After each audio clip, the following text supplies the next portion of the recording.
ശാസ്ത്രീയ അഥർവവേദ പഠനം ക്ലാസ് 144. നമ്മളിന്ന് നോക്കുന്നത് കാണ്ഡം 5 അനുവാകം 6 സൂക്തം 27.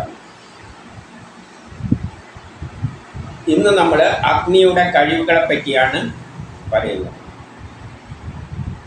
നമ്മൾ അഗ്നിയെപ്പറ്റി മുമ്പ് കേട്ടിട്ടുണ്ടെങ്കിലും പല സ്വഭാവ വിശേഷങ്ങളെയാണ് പരാമർശിക്കുന്നത്. യഥാർത്ഥത്തിൽ അഗ്നി എന്നത് ഊർജമാണ്. ഊർജതന്ത്രം, ഫിസിക്സ്, കെമിസ്ട്രിയിലും എല്ലാം വരുന്നത് അഗ്നി തന്നെയാണ്. എല്ലാറ്റിലും ഊർജം ഉപയോഗിച്ചിട്ടുള്ള പരിപാടികളാണ്. പലതരം ഊർജങ്ങളുണ്ട്. ഇലക്ട്രോണിക്സിൽ, ഇലക്ട്രിക്കലിലെല്ലാം ഇലക്ട്രോണുമായിട്ട് ബന്ധപ്പെട്ട ഊർജം, അതും എല്ലാ ആറ്റത്തിൽ നിന്നാണ് വരുന്നത്. അപ്പം അങ്ങനെ ഒരു വലിയ വിഷയത്തിൻ്റെ പല കാര്യങ്ങളാണ് ഇവിടെ പറയുന്നത്. അല്ല, പറഞ്ഞ തന്നെ പറയുകയല്ല. യഥാർത്ഥത്തിൽ നമ്മൾ ഒരു കോളേജിലെല്ലാം പഠിക്കുന്ന വിഷയങ്ങളെല്ലാമാണ് ഇതിലൂടെ പലപ്പോഴായിട്ട് കുറച്ചായിട്ട് നമ്മളെ പഠിപ്പിക്കാൻ ശ്രമിക്കുന്നത്. ഇപ്പോൾ അഗ്നിയെപ്പറ്റി നമുക്ക് കുറച്ചും കൂടിയും കൂടുതൽ മനസ്സിലാക്കാം ഇതിലൂടെ. യഥാർത്ഥത്തിൽ നമ്മൾ കോളേജിലെല്ലാം പഠിക്കുന്ന വിഷയങ്ങളാണ് ഇവിടെ കൈകാര്യം ചെയ്യുന്നത്. അല്ലാതെ വെറുതെ ഒരു അഗ്നി, തീ എന്ന അർത്ഥത്തിൽ അതിനെ കാണരുത്. അപ്പോൾ എല്ലാവർക്കും പഠിക്കാനുള്ള ഒരു അവസരമാണ് അഗ്നിയുടെ മഹത്വം എന്താണെന്നല്ല. അഗ്നി എന്തെല്ലാണ് നമ്മൾ അഗ്നി ഉപയോഗിച്ച്, അല്ലെങ്കിൽ ഊർജം, അഗ്നി എന്നത് ഊർജം എന്ന നിലയിൽ തന്നെ കാണണം. അപ്പോൾ ആ ഊർജം നമ്മൾ ഉപയോഗിച്ച് എങ്ങനെയെല്ലാണ് കർമ്മങ്ങൾ ചെയ്യുന്നത് എന്നാണ് അതിൻ്റെ അടിസ്ഥാനപരമായ ശാസ്ത്രീയമായി. ഒരു ഊർജം പ്രയോഗിക്കുമ്പോൾ അതിൻ്റെ അകത്ത്, വസ്തുവിൻ്റെ അകത്ത് എന്തെല്ലാമാണ് സംഭവിക്കുന്നത് എന്നാണ് പറയുന്നത്. ഇപ്പം ചെറിയ ഉദാഹരണ സഹിതമെല്ലാം പറയാൻ ശ്രമിക്കാം.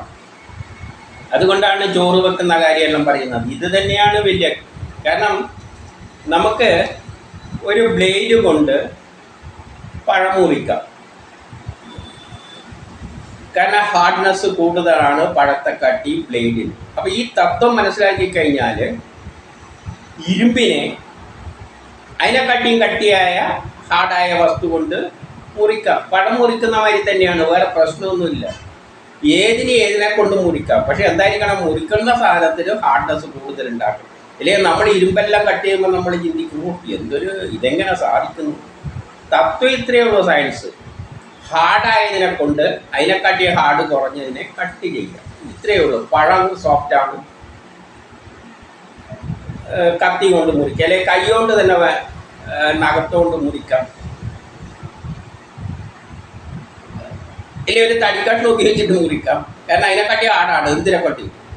അല്ലാതെ അതിനെക്കാട്ടി സോഫ്റ്റായ ഒരു പഴം കൊണ്ട് മുറിക്കാൻ പറ്റില്ല. ഇത്രയേ ഉള്ളൂ തത്വം. അപ്പോൾ ഇരുമ്പിനെ മുറിക്കണ്ടിക്കലും അതിനെക്കാട്ടി ഹാർഡായ സാധനം കൊണ്ട് മുറിക്കാവുന്നതേ ഉള്ളൂ. അപ്പോൾ ഏറ്റവും ഹാർഡായ സാധനമാണ് വജ്രം എന്ന് നമുക്ക് പറഞ്ഞു തരുന്നുണ്ട്. അതുകൊണ്ടാണ് ഇന്ദ്രൻ്റെ ആയുധം വജ്രം എന്ന് പറയുന്നത്. കാരണം അപ്പോൾ ഹാർഡായ വസ്തുവിനെ പറ്റി അവർ പറഞ്ഞു തന്നിട്ടുണ്ട്. അവരിങ്ങനെയെല്ലാം പറയും. പിന്നെ നമ്മൾ ബുദ്ധി ഉപയോഗിച്ചിട്ട് നമ്മൾ ഇതെല്ലാം ഉപയോഗിച്ചിട്ട് കർമ്മങ്ങൾ ചെയ്തോളാം. അതുപോലെ അഗ്നിയെ കൊണ്ട് എന്തെല്ലാം ചെയ്യാമെന്നാണ് ഇവിടെ പറയുന്നത്. അത് ചെറിയ ഉദാഹരണങ്ങൾ സഹിതം പറയും. നമ്മളിപ്പം പാചകം ചെയ്യുന്ന കാര്യം പറയുകയാണെങ്കിൽ ആ തത്വം ബാക്കി എല്ലാ വലിയ വലിയ നിർമ്മാണങ്ങളിലെല്ലാം നമുക്ക് ഉപയോഗിക്കാൻ പറ്റും. അപ്പം നമുക്ക് സൂക്തത്തിലേക്ക് പോകാം. ഹരി ഓം. അഥർവവേദം കാണ്ഡം 5 അനുവാകം 6 സൂക്തം 27. ഋഷി, ബ്രഹ്മാവ്, ദേവത, അഗ്നി, ഛന്ദസ്, തൃഷ്ടുപ്പ്, അനുഷ്ടുപ്പ്, ബൃഹതി. ഊർധ്വാ അസ്യ സമിധോ ഭവന്ത്യുരുധ്വാ ശക്ര ശോചിംഷ്യഗ്നേഃ ദ്യുമത്തമാ സ്വപ്രതീകഃ സസൂനസ്തനൂനപാദസുരോ ഭൂരിപാണിഃ ദേവോ ദേവേഷു ദേവഃ പഥോ അനക്തി മധ്വാ കൃതേന മധ്വാ യജ്ഞം നക്ഷ്യതി പ്രൈണാനോ നരാശംസോ അഗ്നിഃ സുഹൃദ്ദേവഃ സവിതാ വിശ്വവാരഃ അച്ഛായമേതി ശവസാ കൃത ചിതീഢാനോ വഹനിർനമസ അഗ്നിഃ സൃജോ അധ്വരേഷു പ്രയക്ഷസ യക്ഷദസ്യ മഹിമാനമഗ്നേഃ തരീമന്ത്രാസു പ്യക്ഷു വസവഞ്ചാതിഷ്ഠന്വസുധാതരശ്ച ദ്വാരോ ദേവീരന്വസ്യ വിശ്വേ വ്രതം രക്ഷന്തി വിശ്വഃ ഉരവ്യവചസാഗ്നേർധാംനാ പത്യമാനേ ആ സുഷ്വയന്തി യജതേ ഉപാകേ ഉഷാസാനക്തേമം യജ്ഞമവതാമധ്വരം നഃ ദൈവാഹോതാര ഊർധ്വമധ്വരം നോ അഗ്നേർജിഹ്വയാഭി ഗൃണതാ ന സിഷഡ്ഡയേ തിസ്രോ ദേവീ ബർഹിരേദം സദന്താമിഢ സരസ്വതി മഹി ഭാരതി ഗൃണാന തന്നസ്തൂരീപമദ്ഭുതം പുരുക്ഷു ദേവതുഷ്ടാരായ സ്പോഷം വിശ്യ നാഭിമസ്യ വനസ്പതേവ സൃജാരരാണേഃ മന ദേവോഭ്യോ അഗ്നിർഹവ്യം ശിത സ്വഭയതു അഗ്നേ സ്വാഹാ കൃണുഹി ജാതവേദഃ ഇന്ദ്രായ യജ്ഞം വിശ്വേ ദേവാ ഹവിരിദം ജുഷന്താം. ഭാവാർത്ഥം: അഗ്നിയുടെ ശക്തി വർദ്ധിക്കുമ്പോൾ സമിതകളിൽ ശ്രേഷ്ഠ ഗുണങ്ങൾ ദൃശ്യമാകും. അഗ്നി വളരെ മനോഹരവും സൂര്യനെ പോലെ ദീപ്തിമാനും തിളങ്ങുന്നവനുമാണ്. ഈ പ്രാണൻ നൽകുന്നവന് യാഗങ്ങളിൽ മുഖ്യ പങ്കുണ്ട്. അവൻ മറ്റ് ദേവന്മാരെക്കാൾ ശ്രേഷ്ഠനാണ്. മധു ഘൃതങ്ങളാൽ അഗ്നിയുടെ സഹായത്താൽ ശോധനം ചെയ്യപ്പെടുന്നു. മനുഷ്യൻ സൂര്യനെയും വരുണഗുണം ഉൾക്കൊള്ളുന്ന അഗ്നിയെയും യജ്ഞത്തിൽ വ്യാപരിപ്പിക്കുന്നു. ഘൃത ഹവ്യാദികളുടെ സ്തുതികൾ സ്വീകരിച്ചുകൊണ്ട് അഗ്നി വരുന്നു. ഈ ദേവതകളുടെ സംഗമസ്ഥലമായ യാഗഭൂമിയിൽ അഗ്നി സ്വയം ആഗതനാകണേ. പ്രകാശവാനായി വരുന്ന അഗ്നി യജമാന യജ്ഞത്തെ രക്ഷിക്കുന്നു. അത് പ്രകാശവാനും ദീപ്തിമാനും യജ്ഞ സമ്പാദകനുമാണ്. അത് പരസ്പര സഹായത്താൽ തേജസ്സോടുകൂടിയവനാകുന്നു. അഗ്നി യാഗത്തെ സംരക്ഷിക്കപ്പെടുമ്പോൾ ഈ യജനത്താൽ നമുക്ക് നന്മയുണ്ടാവുകയും ഈ യജ്ഞം പ്രശംസിക്കപ്പെടുകയും ചെയ്യും. അവിടെ ഭൂമിയും അഗ്നിയും സരസ്വതിയും ദർഭയും ആ യജ്ഞത്തിൽ വിരാജിക്കണേ. ത്വഷ്ടാവ് ഞങ്ങൾക്ക് ജലവും അന്നവും ധനവും നൽകി ഞങ്ങളെ പരിപോഷിക്കണേ. വനസ്പതികൾ സ്വയം ശബ്ദം പുറപ്പെടുവിച്ചുകൊണ്ട് വിട്ടുപോകുക. ഇന്ദ്രനായിട്ട് അഗ്നി ഈ യജ്ഞത്തെ സമ്പന്നമാക്കുക. അപ്പോൾ ദേവകൾ ഈ ഹവ്യം സ്വീകരിക്കട്ടെ. അഗ്നി ഈ ഹവ്യത്തെ ദേവതകൾക്കായിട്ട് സ്വാദിഷ്ടമാക്കട്ടെ.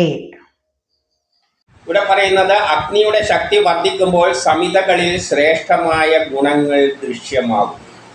അഗ്നിയുടെ ശക്തി വർദ്ധിപ്പിക്കും. ഇതൊരു സയൻസ് സബ്ജക്റ്റാണ് പറയുന്നത്, തീണ്ട കാര്യമല്ല. അഗ്നിയുടെ ശക്തി വർദ്ധിക്കുമ്പോൾ സമിതകളിൽ അല്ലെങ്കിൽ വസ്തുക്കളിൽ ശ്രേഷ്ഠ ഗുണങ്ങൾ ദൃശ്യമാകും. ഉദാഹരണത്തിന് നമ്മൾ അഗ്നിയുടെ ശക്തി വർദ്ധിക്കുമ്പോൾ എന്താ സംഭവിക്കുന്നതെന്ന് വെച്ചാൽ, ഒരു ക്ലാസ് റൂമിൽ ചൂട് കൂടുമ്പോൾ എന്താ ചെയ്യുക? ആൾക്കാർ അകന്നകന്ന് ഇരുത്തും. നല്ല ചൂടാണ്, കുറേ അങ്ങോട്ടിരി എന്ന് പറയും. അകലും തോറും ആ ഒരു കെട്ടുറപ്പ് ഷെയ്പ്പെല്ലാം അങ്ങ് മാറും. അകന്നകന്ന് ഇരിക്കുമ്പോൾ ഒരു തടി കൂട്ടിക്കെട്ടിക്കഴിഞ്ഞാൽ ഒരു ഷേപ്പുണ്ട്. ആ നല്ലോണം കെട്ടി കുറേ തടികൾ ഒന്നിച്ച് കൂട്ടിക്കെട്ടിയാൽ. എന്നാൽ കെട്ടി ലൂസാക്കിയാൽ നമ്മൾ അതിനെ തട്ടി നിർക്കാം.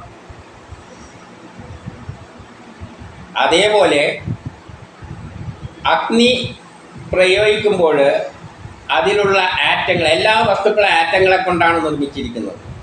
ആറ്റങ്ങളിലെ തന്മാത്രകൾ, ആറ്റങ്ങൾ കൂടിച്ചേർന്നിട്ടാണ് തന്മാത്ര ഉണ്ടാകുന്നത്. അതിനെപ്പറ്റി കുറച്ചും കൂടി നമ്മൾ ആറ്റമെല്ലാം കണ്ടു കഴിഞ്ഞു. ഇനി കുറച്ചും കൂടി അതിനെ സയൻസിലൂടെ നമ്മൾ കാണും. അപ്പോൾ ചൂടാക്കുമ്പോൾ ഈ തന്മാത്രകൾ കുറച്ച് അകലുമ്പോൾ നമുക്ക് അതിൻ്റെ ഷേപ്പ് മാറ്റിയെടുക്കുക എളുപ്പമാണ്. ഒന്ന് തട്ടിക്കൊടുത്തു കഴിഞ്ഞാൽ, കാരണം എല്ലാത്തിനും നീങ്ങി മറ്റേത് അടുക്കി കൂട്ടിക്കെട്ടി വെച്ചിരിക്കുകയാണ്. ഇത് ചൂടാക്കുമ്പോൾ ഒന്ന് ലൂസാകും, അതിൻ്റെ ഇടയ്ക്കുള്ള ചെറിയ ചെറിയ കെട്ടുകളെല്ലാം പൊട്ടും. അതുകൊണ്ടാണ് ഇരുമ്പിനെ ഒന്ന് ചൂടാക്കി കഴിഞ്ഞാൽ പിന്നെ അടിച്ച് പരത്താൻ എളുപ്പമാണ്. നമ്മൾ ചോറിൻ്റെ കാര്യം വരികയാണെങ്കിൽ ചോറിന് ചൂടാക്കുമ്പോൾ ആ അരിൻ്റെ അകത്തുള്ള കെട്ടുകളെല്ലാം അങ്ങ് പൊട്ടും. ലളിതമായിട്ട് ചിന്തിക്കുകയാണ്. അപ്പോൾ അരി സോഫ്റ്റ് ആവും, പദം വരും, നമുക്ക് അമർത്തിയാലെല്ലാം ഞങ്ങൾ ഇത്രയേ ഉള്ള സംഗതി. പക്ഷെ ഈ സംഗതി ഉപയോഗിച്ചുകൊണ്ടാണ് നമ്മൾ ഇരുമ്പിൽ എന്ത് ചെയ്യുന്നത്, നല്ലോണം ചൂടാക്കിയിട്ട് അടിച്ച് പരത്തുന്നത്. സ്വർണ്ണ എല്ലാം ചൂടാക്കിയിട്ട് നമ്മളെ ഷേപ്പിനാക്കാം. അപ്പം നമുക്ക് ചോറിൻ്റെ കാര്യം അറിഞ്ഞാൽ തന്നെ ബുദ്ധിയുള്ളവന് ഈ തത്വം മുകളിലുള്ള വസ്തുക്കളിലും പ്രയോഗിക്കാം. അപ്പോൾ ആ വസ്തുവിൻ്റെ സ്വഭാവം മാറും. ശക്തി വർദ്ധിക്കുമ്പോൾ സമിത്തുകളിൽ ശ്രേഷ്ഠ ഗുണങ്ങൾ ദൃശ്യമാകും. അപ്പോൾ ചൂടാകുമ്പോൾ വസ്തുക്കളിലെ സ്വഭാവത്തിൽ, അതായത് ഹാർഡ്നെസ് കുറയുന്നു, സോഫ്റ്റ് ആവുന്നു, പദം വരുന്നു, ശ്രേഷ്ഠ ഗുണങ്ങൾ, നമുക്ക് വേണ്ട ഗുണങ്ങൾ പ്രത്യക്ഷമാകും. അഗ്നി വളരെ മനോഹരവും സൂര്യനെ പോലെ ദീപ്തിമാനും തിളങ്ങുന്നവനുമാണ്. സൂര്യനാണ് ഇവിടെയുള്ള എല്ലാ കർമ്മങ്ങളുടെയും സൂര്യൻ, സൗരയൂഥത്തിലെ സൂര്യനാണ് ഇവിടെയുള്ള എല്ലാ കാര്യങ്ങളെയും ഭംഗിയിൽ നടപ്പാക്കി കൊണ്ടുപോകുന്നത്. ചെടികൾ പൂക്കുന്നതും എല്ലാം ഓരോ സീസണിലെല്ലാം പൂക്കുന്നില്ല. അതിൻ്റെ അകത്ത് ഭക്ഷണം പാകം ചെയ്തിട്ട് വളരുന്നതും സൂര്യ വെളിച്ചം വേണമല്ലോ. ഇപ്പം പ്രപഞ്ചത്തിലുള്ള എല്ലാ കാര്യങ്ങളും സൂര്യൻ ചെയ്യുന്നത് പോലെ ഈ അഗ്നി ഉപയോഗിച്ചിട്ട് നമുക്കെന്ത് ചെയ്യാം, ഈ പ്രപഞ്ചത്തിലെ പല സാധനങ്ങളെയെല്ലാം മാറ്റി മറിക്കാം. അപ്പം ഇങ്ങനെയുള്ള വലിയ വലിയ കാര്യങ്ങളാണ് പറയുന്നത്. അപ്പോൾ പല സൂക്തങ്ങളിലൂടെ നമ്മളെ കുറേ ഓരോ സയൻസ് ശക്തികളിലൂടെ എന്തെല്ലാം സാധിപ്പിക്കാമെന്നാണ് പറഞ്ഞ് നമ്മളെ പഠിപ്പിക്കുന്നത്. അഗ്നി ഉപയോഗിച്ച് നിങ്ങൾക്ക് ഇങ്ങനെ പലതും ചെയ്യാം, ശ്രേഷ്ഠ ഗുണങ്ങൾ ഉണ്ടാക്കിയെടുക്കാം വസ്തുവിൽ. പിന്നെ സൂര്യനെ പോലെ തിളങ്ങുന്നവനുമാണ്. സൂര്യനെ പോലെ അതെന്ത് ചെയ്യും, അഗ്നി തിളങ്ങും, കത്തുകയും ചെയ്യും, പ്രകാശം തരികയും ചെയ്യും. സൂര്യനെ പോലെ പ്രകാശം തരികയും ചെയ്യും. സൂര്യൻ പല ഇവിടെ നടക്കുന്ന പല കർമ്മങ്ങളെയും നിയന്ത്രിക്കുന്നത് പോലെ നമുക്കും എന്ത് ചെയ്യാം, പല വസ്തുക്കളെയെല്ലാം മാറ്റിയെടുക്കാൻ ഈ അഗ്നിയെ ഉപയോഗിക്കാം. ഈ പ്രാണൻ നൽകുന്നവന് യാഗങ്ങളിൽ മുഖ്യ പങ്കുണ്ട്. യാഗം എന്ന് പറഞ്ഞാൽ നമ്മളെ എല്ലാ കർമ്മങ്ങൾ ചെയ്യുന്നതിന് പിന്നിലും എന്തുണ്ട്, മുഖ്യ പങ്ക് ഈ അഗ്നിക്കാണുള്ളത്. അഗ്നിയില്ലാതെ ഒരു കർമ്മവും ചെയ്യാൻ പറ്റില്ല. കുറച്ചും കൂടി സയൻസിലേക്ക് നമ്മൾ പോവുകയാണെങ്കിൽ ന്യൂട്ടൻ്റെ ഫസ്റ്റ് ലോ പ്രകാരം, അല്ലെങ്കിൽ സത്വഗുണപ്രകാരം ഒരു വസ്തുവിന് അതിൻ്റെ അവസ്ഥയിൽ തുടരാനാണ് ഇഷ്ടം. അവനെ അതിൽ നിന്ന് അല്പം മാറ്റണ്ടെങ്കിൽ കുറച്ച് ബലം അല്ലെങ്കിൽ ഊർജം അല്ലെങ്കിൽ ശക്തി പ്രയോഗിച്ചേ പറ്റും. അഗ്നി എന്നത് ഊർജമായിട്ട് പറഞ്ഞല്ലോ. അപ്പം എന്തെങ്കിലും ഒരു ചെറിയ കാരണം, നമ്മളെ നാവ് അനക്കണ്ടിക്ക് പോലും അഗ്നി ഇല്ലെങ്കിൽ നടക്കില്ല. എന്ത് കർമ്മം ചെയ്യണ്ടെങ്കിലും അഗ്നി മുഖ്യ പങ്ക്. ചെറിയ നിസ്സാരം, ഇപ്പോൾ സംസാരിക്കുന്നതെന്ന് പറഞ്ഞാൽ നിസ്സാര കാര്യമായിട്ട് നമുക്ക് തോന്നുമെങ്കിലും അവിടെ എത്ര വലിയ രാസപ്രവർത്തനങ്ങൾ, വലിയൊരു മെക്കാനിസമാണത്. നമ്മൾ ചിന്തിക്കുന്നതിൻ്റെയൊക്കെ അപ്പുറം മാതിരിയുള്ള സംഗതിയാണ്. അങ്ങനെ പറയാൻ കാരണം എന്ന് വെച്ചാൽ നമുക്ക് തോന്നുമ്പോൾ സംസാരിക്കുന്ന നിസ്സാര, അതങ്ങ് നമ്മൾ സംസാരിക്കുന്നതെന്നല്ലാതെ അത് ഡിസൈൻ ചെയ്തതിൻ്റെ അതിൻ്റെ പിന്നിലുള്ള സയൻസ് എന്ന് പറഞ്ഞാൽ ഭയങ്കരമാണ്. കോശങ്ങളെല്ലാം അഗ്നി അവിടെ ഭക്ഷണം എത്തിച്ചിട്ട് കത്തിക്കുമ്പോൾ ഊർജം റിലീസ് ചെയ്യുന്നു. അപ്പോൾ അതിനനുസരിച്ചിട്ട് നാഡികളെല്ലാം ഉണ്ട് അതിനെ കൺട്രോൾ ചെയ്യാൻ, എങ്കിലല്ലേ ശബ്ദവും വരണ്ടേ. ഇങ്ങനെയുള്ള പല കർമ്മങ്ങളും അവിടെ അഗ്നിയിലൂടെയാണ്. ഈ നാഡികളിലൂടെ സിഗ്നൽ വരുന്നതും അഗ്നി തന്നെയാണ്. അപ്പം അവൻ മറ്റു ദേവതകളെക്കാൾ ശ്രേഷ്ഠനാണ്. ബാക്കി എല്ലാ ദേവതകൾ എന്ന് പറഞ്ഞാൽ ഈ പ്രപഞ്ചത്തിലുള്ള എല്ലാ വസ്തു, കല്ലും മണ്ണും എന്തും ഉണ്ടായാലും അഗ്നി ഇല്ലെങ്കിൽ ഒരു കാര്യവും നമുക്കൊരു ഉപയോഗമില്ല. അതിനെക്കൊണ്ട് അരി ഉണ്ടായിട്ട് എന്താ കാര്യം? ഊർജമില്ലെങ്കിൽ വായിലിട്ടൊന്ന് ചവക്കണ്ടിക്ക് തന്നെ അവിടെ ഊർജം ഉപയോഗിച്ചാലേ പറ്റും. പല്ല് കൊണ്ട് പൊട്ടിക്കണ്ടിക്കൽ നമുക്ക് ഊർജം വേണം. ആ അരി എടുത്തിട്ട് വായിൽ കൊണ്ടുപോകണ്ടെങ്കിൽ നമുക്ക് ഊർജം വേണം.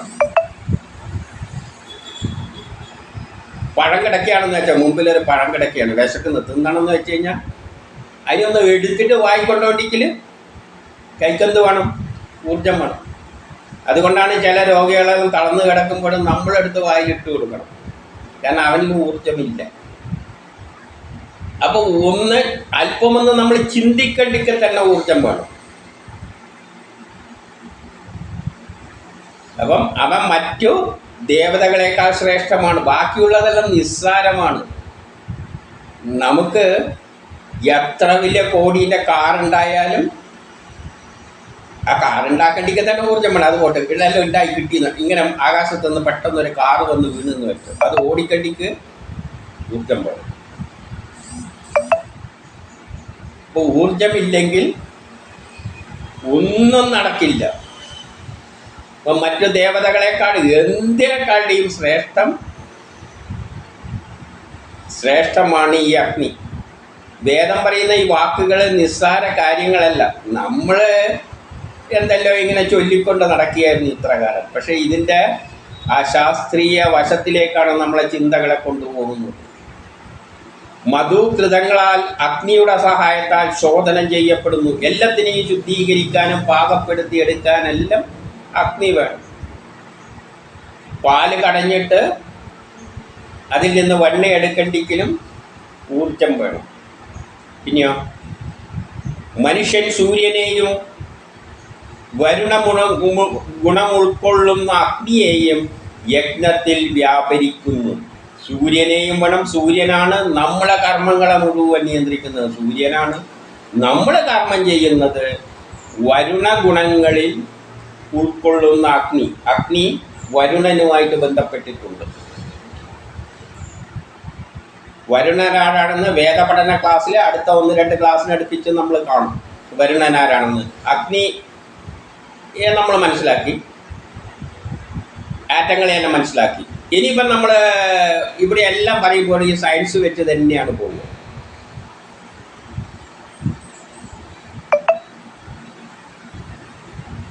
വരുണം പറയുന്നത് വരെ നമ്മളതിലേക്ക് കടക്കില്ല. പക്ഷെ വരുണ നമ്മൾ വേദത്തിൽ കണ്ടു കഴിഞ്ഞാൽ പിന്നെ ആ വരുണനെ തന്നെ പറഞ്ഞുകൊണ്ടേ നമ്മൾ മുന്നോട്ടേക്ക് പോവുകയുള്ളൂ. സയൻസിലൂടെ തന്നെയാണ് നമ്മൾ പോകാൻ പോകുന്നത്. ഇപ്പം സയൻസിലൂടെയാണ് പോകുന്നത്. ആറ്റത്തിൻ്റെ കാര്യമെല്ലാം നമ്മൾ ഇതിലൂടെ തന്നെ പറയും.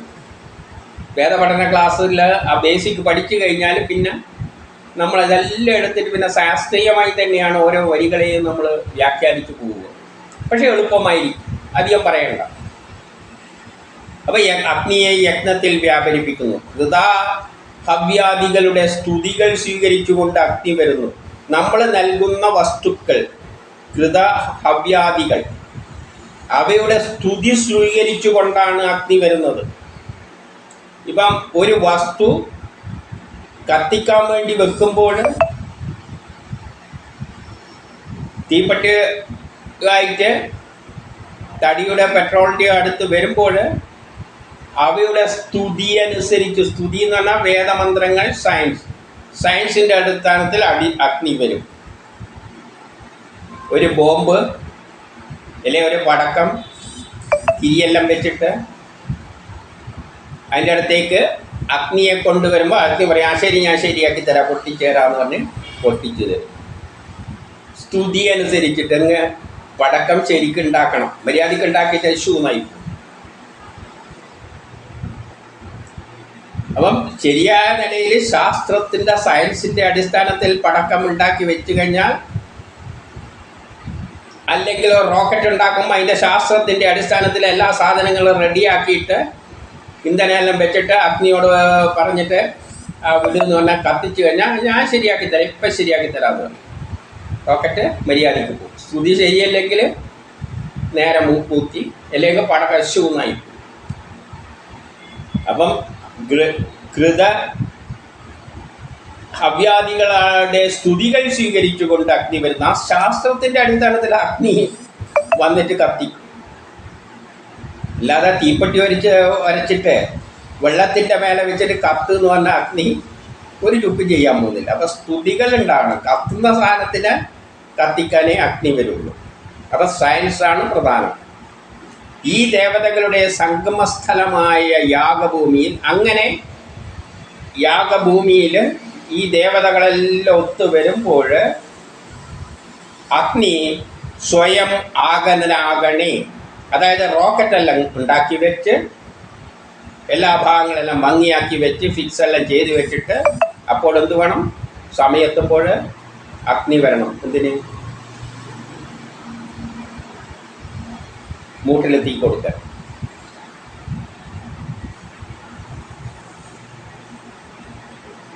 പ്രകാശവാനായി വരുന്ന അഗ്നി യജമാന യജ്ഞത്തെ രക്ഷിക്കുന്നു. പ്രകാശവാനും കൂടിയാണ് അഗ്നി. അത് വന്നിട്ട് എന്ത് ചെയ്യും? യജമാനൻ്റെ ആഗ്രഹങ്ങളെ സാധിപ്പിച്ചു തരും, യജ്ഞത്തെ രക്ഷിക്കും. നമ്മളെന്തെങ്കിലും കർമ്മങ്ങൾ ചെയ്യുകയാണെങ്കിൽ, ചോറ് വയ്ക്കുകയാണെങ്കിൽ അഗ്നി കൊടുത്തു കഴിഞ്ഞാൽ അഗ്നി തന്നെ ശരിയാക്കി നമുക്ക് വേണ്ട സ്തുതികൾ ശരിയാണെങ്കിൽ നിലത്തെ ഭക്ഷണം നമുക്ക് തരും. അത് പ്രകാശവാനും ദീപ്തിമാനും യജ്ഞ സമ്പാദകനുമാണ്. അത് പ്രകാശവാനാണ്. അഗ്നി പ്രകാശം ജനിക്കും, ദീപ്തി ഉണ്ട്, യജ്ഞ സമ്പാദകനും. നമ്മളെ കർമ്മങ്ങളെല്ലാം സാധിപ്പിച്ചു തരുന്ന സംഗതിയാണ് അഗ്നി. അത് പരസ്പര സഹായത്താൽ തേജസ്സോട് കൂടിയവനാണ്. പരസ്പരം സഹായിക്കും. കാരണം ഒരു തടി വെച്ച് വായു കൂടി വന്നു കഴിഞ്ഞാൽ അതിൽ ചേർന്നുകൊണ്ടാണ് അഗ്നി എന്ത് ചെയ്യുന്നത്? ആ തടിയെ കത്തിക്കുന്നത്. തടിയും സഹകരിക്കണം. തടി നനഞ്ഞ തടിയാണെങ്കിൽ അഗ്നിയും സഹകരിക്കില്ല. അപ്പോൾ തടിയും സഹകരിക്കണം, വായു നല്ല ശുദ്ധമായ വായു ആയിരിക്കണം. ആവശ്യത്തിനുള്ള വായു വരികയാണെങ്കിൽ അഗ്നി അവരെല്ലാം കൂടിയിട്ടാണ് ഈ കർമ്മങ്ങൾ ചെയ്യുന്നത്. വെറും അഗ്നി മാത്രം കൊടുത്തിട്ട് നീ കത്തുന്ന് പറഞ്ഞു കഴിഞ്ഞാൽ അഗ്നിക്ക് അതിൻ്റേതായ സാധനങ്ങൾ, കത്തേണ്ട സാധനങ്ങൾ കൊടുക്കണം, അല്ലാതെ കത്തുമൊന്നുമില്ല. അഗ്നി യാഗത്തെ സംരക്ഷിക്കപ്പെടുമ്പോൾ യജമാനനാൽ നമ്മുടെ യജ്ഞത്താൽ നമുക്ക് നന്മയുണ്ടാവുകയും ഈ യജ്ഞം പ്രശംസിക്കപ്പെടുകയും ചെയ്യും. അഗ്നിയാഗത്തെ സംരക്ഷിക്കും. അങ്ങനെ നമ്മൾ കർമ്മങ്ങളെല്ലാം ചെയ്യുമ്പോൾ നമുക്ക് എന്തുണ്ടാവും? പ്രശംസയും കിട്ടും. നമ്മളൊരു റോക്കറ്റെല്ലാം ഉണ്ടാക്കിയിട്ട് അഗ്നിയെ പ്രയോഗിച്ചാൽ അഗ്നി അതിനെ എത്തിക്കേണ്ടടുത്ത് എത്തും. അഗ്നിയെ എത്തിക്കുന്ന. അപ്പോൾ പ്രശംസ കിട്ടുന്നത് അഗ്നിക്കല്ല, നമുക്കാണ്. നമുക്കാണ് പ്രശംസ. ഇതെല്ലാം പിന്നിൽ നിന്ന് ചെയ്യുന്നത് അഗ്നി അല്ലെങ്കിൽ ഊർജമാണ്. പക്ഷെ അതിനെ നമ്മൾ ആരും ഗൗനിക്കുന്നില്ല. പ്രശംസ കിട്ടുന്നത് നമുക്കാണ്. കർമ്മം ചെയ്യുന്ന മുഴുവൻ അതിനാണ്. അവിടെ ഭൂമിയും അഗ്നിയും സരസ്വതിയും ദർഭയും ആ യജ്ഞത്തിൽ വിരാജിതരാകണേ. അപ്പം ഭൂമിയിൽ വെച്ചാണ് യജ്ഞങ്ങൾ നടക്കുന്നത്. അഗ്നിയുണ്ട്, സരസ്വതിയും വേണം, സ്നാനം വേണം. അല്ലാതെ ഇങ്ങനെ ദേവി വന്നിട്ട് ഇവിടെ കസേരയിട്ട് ഇരിക്കൊന്നുമില്ല. സരസ്വതി ദേവി, സരസ്വതി എന്ന് പറഞ്ഞാൽ ജ്ഞാനമാണ്. ജ്ഞാനവും അവിടെയുണ്ട്, ദർഭയുണ്ട്. ദർഭ എന്നത് പിന്നെ കുറച്ചും കൂടി അങ്ങോട്ടെത്തുമ്പോൾ പറയാം. ഈ യജ്ഞത്തിൽ വിരാജിതരാകണേ. അപ്പം ഇവരെല്ലാം കൂടിയിട്ടാണ് ഈ യജ്ഞം നടത്തുന്നത്. ത്വഷ്ടാവ് ഞങ്ങൾക്ക് ജലവും, സൃഷ്ടികർത്താവ് ജലവും അന്നവും ധനവും നൽകി ഞങ്ങളെ പരിപോഷിപ്പിക്കണേ. അപ്പം ഇതിൻ്റെ എല്ലാം പിന്നിൽ ആരുണ്ട്? ഒരു ത്വഷ്ടാവുണ്ട്, സൃഷ്ടികർത്താവെല്ലാം ഉണ്ട്. അല്ലെങ്കിൽ സൂര്യനെ ആയിട്ടെടുക്കാം, അല്ലെങ്കിൽ ആ മുകളിൽ നിന്ന് വരുമ്പം ബ്രഹ്മം തന്നെ ആയിട്ടെടുക്കാം. വേണമെങ്കിൽ ഇങ്ങോട്ട് വരുമ്പോൾ അല്ലെങ്കിൽ ഒരു ഉത്തരനായിട്ടെടുക്കാം. അവരെല്ലാം ഇതിനുള്ള എല്ലാ വേദികളും ഒരുക്കിയത് ഇവരെല്ലാണ്. അഗ്നി മാത്രമല്ല, അങ്ങനെ ഒരു അഗ്നിയെ സൃഷ്ടിച്ച് തന്നതും അവരെല്ലാമാണ്. ഇതിനു വേണ്ടി നമുക്ക് അന്നങ്ങൾ ഉണ്ടാക്കാൻ, നമുക്ക് പ്രൊഡക്റ്റ് ഉണ്ടാക്കാൻ, നമുക്ക് ഇഷ്ടമുള്ള വസ്തുക്കൾ ഉണ്ടാക്കിയെടുക്കാൻ. അപ്പോൾ ഇവരെല്ലാം കൂടിയിട്ട് അവരെ ഒന്നും നമ്മൾ മറന്നു പോകുന്നതെന്ന് പറയാണ്. അഗ്നിനെക്കാട്ടി വലിയ ആശമാർ മുകളിലിരിക്കുന്നുണ്ട്. സയൻസ് തന്നെയാണ് അതിനെക്കാട്ടി മുകളിൽ. ബ്രഹ്മം തന്നെയാണ്, രുദ്രനാണ്, അങ്ങനെ എല്ലാം ഉണ്ട്. അപ്പം അവരെ ഒന്ന് ഇതിനെ ചിന്തിക്കുമ്പോൾ മറ്റേനെ മറന്നു പോകരുത്. വനസ്പതികൾ സ്വയം ശബ്ദം പുറപ്പെടുവിച്ചുകൊണ്ട് വിട്ടുപോവുക. വനസ്പതികൾ എന്താവും? സ്വയം ശബ്ദം പ്രയോഗിച്ചുകൊണ്ട് വിട്ടുപോകും. ഒരു പാത്രത്തിലെ വെള്ളം എടുത്തു കഴിഞ്ഞാൽ വെള്ളവും വനസ്പതി തന്നെ. ഇതിനകത്ത് വായു, വെള്ളത്തിൽ നിന്നുണ്ട് വായു ഉണ്ട്. നമ്മളൊന്ന് ചൂടാക്കുമ്പോൾ വെള്ളം ഇങ്ങനെ ശബ്ദം പ്രയോഗിച്ചിട്ട് കെറ്റലിൻ്റെ ഗാനം നല്ല ചെറിയ ക്ലാസ് പഠിച്ചിട്ടില്ല. വായു ഇങ്ങനെ കുമ്പള പൊന്തിയിട്ട് ഒരു പാട്ടും പാടിക്കൊണ്ട് പുറത്തു പോകും. അപ്പം വനസ്പതികളിലുള്ള സ്വയം ശബ്ദം പുറപ്പെടുവിച്ചുകൊണ്ട് വിട്ടുപോവുക. ചൂടാക്കുമ്പോൾ ചിലതെല്ലാം വിഘടിച്ചങ്ങ് പോകും. അരിയങ്ങ് വേവും. വേവുമ്പോൾ അതിൻ്റെ അകത്തുള്ള കെട്ടുകളെല്ലാം പൊട്ടും, സോഫ്റ്റ് ആവും. ഇതാണ് പറയുന്നത്, വനസ്പതികൾ സ്വയം ശബ്ദം പുറപ്പെടുവിച്ചുകൊണ്ട് വിട്ടുപോവുക. പാത്രത്തിലെ എല്ലാം ചൂടാക്കുമ്പോൾ പല ആവിയെല്ലായിട്ട് പുറത്തെല്ലാം പോകുന്നതാണ്. അങ്ങനെ പലതും പോയി വിട്ടുപോവുകയെല്ലാം ചെയ്യും. ഇന്ദ്രനായ അഗ്നി യജ്ഞത്തെ സമ്പന്നമാക്കുക. അപ്പം നമ്മളൊന്നും മറന്നു പോകരുത്, ഇന്ദ്രനെയും വിട്ടുപോകരുത്. ഈ യജ്ഞത്തിൻ്റെ എല്ലാം പിന്നിൽ ഇതിനെ ഏകോപിപ്പിക്കുന്ന ഒരു ശക്തിയുണ്ട്. അതില്ലെങ്കിൽ അവിടെ ഒന്നും നടക്കില്ല. നമുക്കറിയാം, തീപ്പട്ടി ഉരച്ച് തീയുണ്ടെങ്കിൽ വിളക്ക് കത്തും. ഒരു മണ്ണെണ്ണ വിളക്കുണ്ടെന്ന് വെച്ചോളൂ. തീയുണ്ടെങ്കിൽ വിളക്ക് കത്തും, എണ്ണക്ക് തീ പിടിക്കും. സയൻസ് തത്വമാണ്. തീയും എണ്ണയും ഒരു തിരിയിൽ എണ്ണയാക്കിയിട്ട് കത്തിച്ച് വെച്ചാൽ കത്തും. പക്ഷെ അതിനെ കത്തിച്ച് വെക്കാൻ അവിടെ ഒരാൾ വേണം, ഇല്ലെങ്കിൽ വിളക്ക് കത്തൂല്ല. അവിടെ സയൻസും ഉണ്ട്. ഇത് ശരി തന്നെയാണ്, തീ ഉണ്ടെങ്കിലും എണ്ണയുണ്ടെങ്കിലും കത്തും. പക്ഷേ അതിനെ പാകം ചെയ്യാൻ കത്തിക്കാൻ ഒരാൾ വേണം. അടുപ്പത്ത് വെള്ളവും വെച്ച്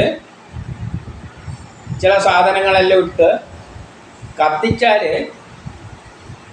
പായസമെല്ലാം സംശയമൊന്നുമില്ല. പക്ഷെ എന്ത് വേണം? നമ്മൾ ഇങ്ങനെ ഇളക്കിക്കൊണ്ടിരിക്കും. ഒരാൾ അവിടെ കിടന്നിട്ട് ഇളക്കിക്കൊണ്ടിരിക്കണം. ഇളക്കിയില്ലെങ്കിൽ അത് അടിക്ക് പിടിക്കും. അപ്പോൾ ഇതിനെല്ലാം ഏകോപിപ്പിക്കാൻ ഒരു സൂപ്പർവൈസർ വേണം. അതിന് മാനേജ്മെൻറ്റിൽ സൂപ്പർവൈസർ, ഏകോപിപ്പിക്കുന്ന കോർഡിനേറ്റർ, ഇതെല്ലാം ഏത് ഫംഗ്ഷനിലൊന്നുണ്ടാവും ഇതിനെല്ലാം ഏകോപിപ്പിക്കാൻ. ഒരു യുക്തിവാദി സമ്മേളനം നടക്കണ്ടെങ്കിൽ അതിനെല്ലാം ഏകോപിപ്പിക്കാൻ ഒരാൾ വേണം, അല്ലാതെ വെറുതെ ഒന്നും നടക്കൊന്നുമില്ല. അതുപോലെ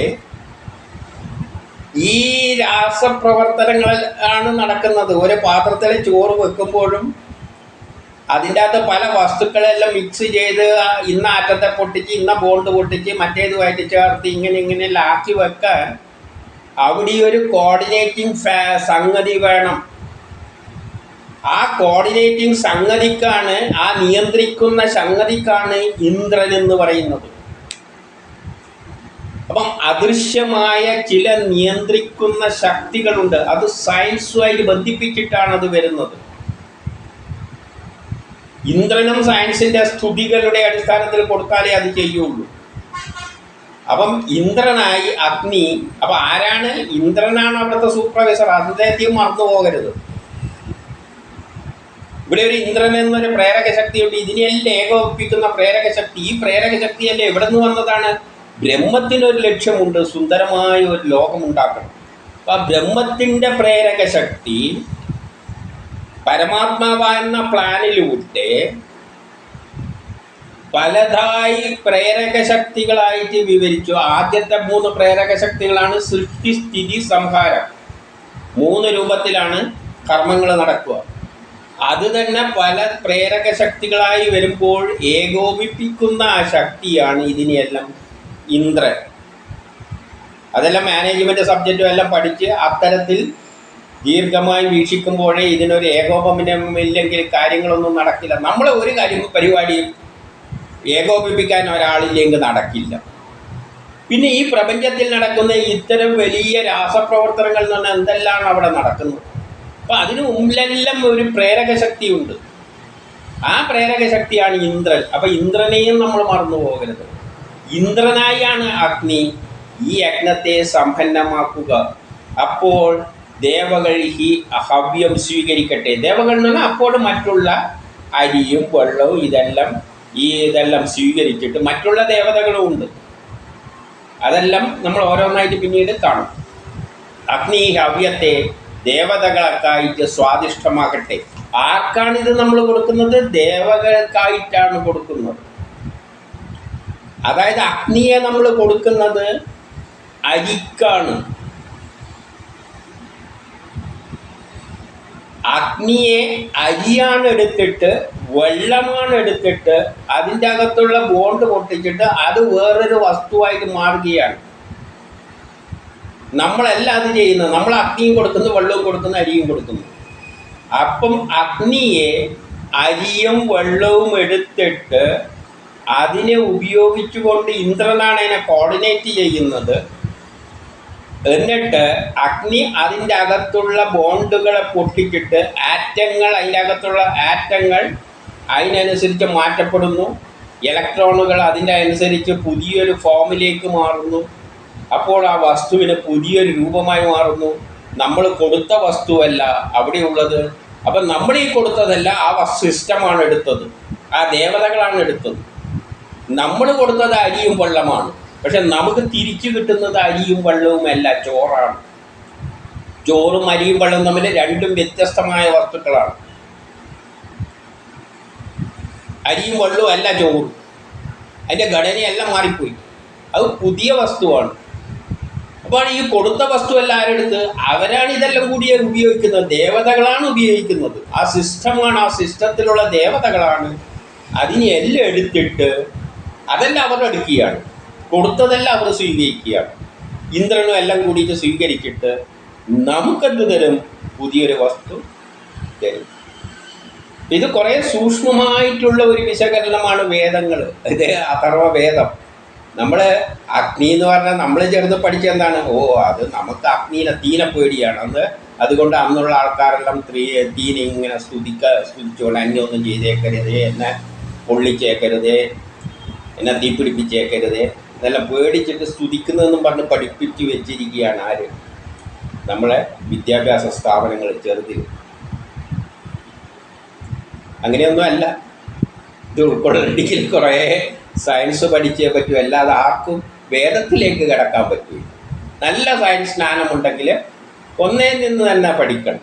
പഠിക്കുമ്പോൾ MSCയും PhDയും കഴിഞ്ഞ് അപ്പുറത്തെ വിഷയങ്ങളാണ്. നമ്മൾ അപ്പുറത്തെ വിഷയത്തിലേക്ക് തന്നെ പോയി കഴിഞ്ഞു. കെമിസ്ട്രി പഠിക്കുമ്പോൾ ഹൈഡ്രജൻ ഉണ്ട്, ഇലക്ട്രോൺ ഉണ്ട്, പ്രോട്ടോൺ ഉണ്ട്, അതിൻ്റെ ഘടന ഇങ്ങനെയാണെന്നാണ് പഠിച്ചത്. പക്ഷെ നമ്മളിങ്ങനെയല്ല വന്നിരിക്കുന്നത്. നമ്മൾ ബ്രഹ്മം തൊട്ടിട്ട് അത് വേവ് ഫോമായിട്ട് വേവ് കണങ്ങളാകുന്ന വഴിയിലൂടെ കണ്ടിന്യൂസ് ആയിട്ടാണ് നോക്കുന്നത്. അവിടെ നമ്മൾ ക്വാണ്ടം മെക്കാനിക്സിൻ്റെ സയൻസ് വരെ കണ്ടു കഴിഞ്ഞു. ആധുനിക സയൻസ് ഇങ്ങനെയും ക്രമത്തിൽ വരുന്നില്ല. ഇങ്ങനെ ക്രമത്തിൽ വരുമ്പോഴാണ് ഇതിനെയെല്ലാം ഏകോപിപ്പിക്കാനുള്ള ശക്തിയല്ല അവിടെ കയറി വരുന്നത്. കുറേ അജ്ഞാത ശക്തികളുണ്ട്, അതിനൊന്നും അളക്കാൻ പറ്റില്ല. അത് സയൻസിലെടുക്കാൻ പറ്റില്ല. അതുകൊണ്ട് സയൻസ് പറഞ്ഞ ഇലക്ട്രോൺ ഉണ്ട്, ആറ്റത്തിൽ ഇലക്ട്രോൺ ഉണ്ട്, പ്രോട്ടോൺ ഉണ്ട്, കഴിഞ്ഞു. സയൻസ് പഠിക്കുന്നത് ഈ ഇലക്ട്രോൺ എങ്ങനെ ഉണ്ടായെന്ന് ചോദിച്ചു കഴിഞ്ഞാൽ അവർക്കറിയില്ല.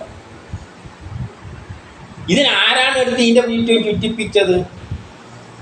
ആദ്യം ഏതാ ഉണ്ടായത്? ഇലക്ട്രോൺ ആണോ പ്രോട്ടോൺ ആണോ? പിന്നെ അതെങ്ങനെ ന്യൂട്രോണായി? അതൊന്നും പറയൊന്നുമില്ല. ന്യൂട്രോൺ എന്ന് പറഞ്ഞാൽ ഇലക്ട്രോണും പ്രോട്ടോണും കൂടിയതാ, അതെങ്ങനെ ഉണ്ടായിട്ടുണ്ട്. പക്ഷെ നമ്മളങ്ങനെയല്ല പോകുന്നത്. വേദങ്ങൾ പോകുന്നത് ബ്രഹ്മത്തിൽ നിന്ന് തുടങ്ങി. അപ്പോൾ അതിനെ ഏകോപിപ്പിക്കുന്ന ശക്തികളെല്ലാം ഉണ്ട്. ഈ ഏകോപിപ്പിക്കുന്ന ശക്തികൾ കൂടിയാണ് ഒരു പ്ലാനുണ്ട്. ആ പ്ലാൻ അനുസരിച്ച് അതിനെ യോജിപ്പിച്ചിട്ടാണ് ഉണ്ടാക്കി പോകുന്നത്. അപ്പം കോളേജിൽ നിന്ന് MSc PhDക്ക് പഠിക്കുന്നതിനെക്കാട്ടി അധികമാണ് നമ്മൾ ഈ ക്ലാസ്സിലൂടെ പഠിക്കുന്നത്.